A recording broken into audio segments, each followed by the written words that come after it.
नमस्कार, मी प्रमिला झांबरे। तर आता संक्रांत आलेली आहे। संक्रांतीसाठी तिळगुळाची वडी, तिळगुळाचे लाडू ही करावं लागते। तर म्हणून मी काय केले, तीळ एक वाटी तीळ घेतले, एक वाटी शेंगा, एक वाटी गुळ घेतलेला आहे। तर आपल्याला अगोदर तीळ भाजून घ्यायचं आहे।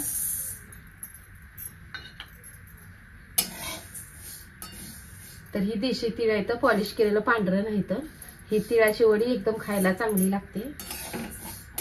तर आपल्याला छान असं तीळ आणि शेंगा भाजून घ्यायचे आहेत। तीळ असे वाजायला लागले की तीळ आपले छान असे भाजले गेले। तर हे एका ताटामध्ये तीळ काढून घेते। आपल्याला तीळ थंड करून घ्यायचे। तर आता मी शेंगा पण भाजून घेते।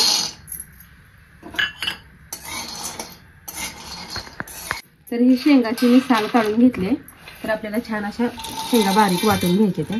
आणि शेंगा झाल्यानंतर तीळ पण थंड झालेला आहे, तीळ पण आपल्याला वाटून घ्यायचे। तर तीळ आणि शेंगा मी अशा छान अशा वाटून घेतलेले। तर आपण आता गुळाचा पाक करायला घेऊ। तर 1 चमचा घट्ट तूप आहे, हे आपण ह्यात टाकून घेऊया। तूप आपल्याला वितळू द्यायचं आहे।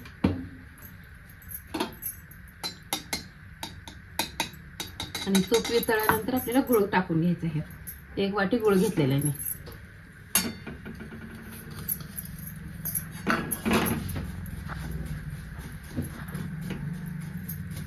तुपावरती मी गुळ टाकून घेतलेला आहे। 1 चमचाभर मी ह्यात पाणी ओतून घेणार आहे। पाणी ओतून छान असं ह्याचा पाक करून घेणार आहे। थोडंच ओतायचं पाणी, जास्त पण ओतायचं नाही, म्हणजे गुळ छान असा विरघळला जाते आणि आपली वडी कडक ही होत नाही। गुळ छान असा वितळला गेलेला आहे। ह्यात मी विलायची आणि जायफळ टाकून घेतले।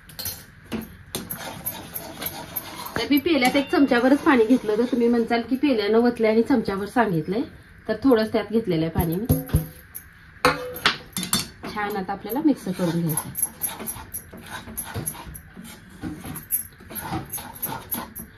1 वाटी शेंगा किंवा 1 वाटी तीळ असेल तर 1 वाटीच गुळ पण वापरायचा आपल्याला।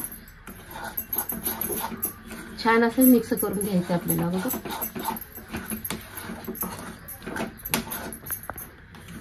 तर छान असं आपलं मिक्स झालेलं आहे मिश्रण।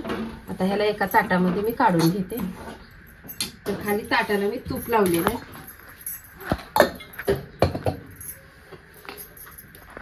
आता हे जे मिश्रण आहे ते सगळं ताटामध्ये ओतून घेते।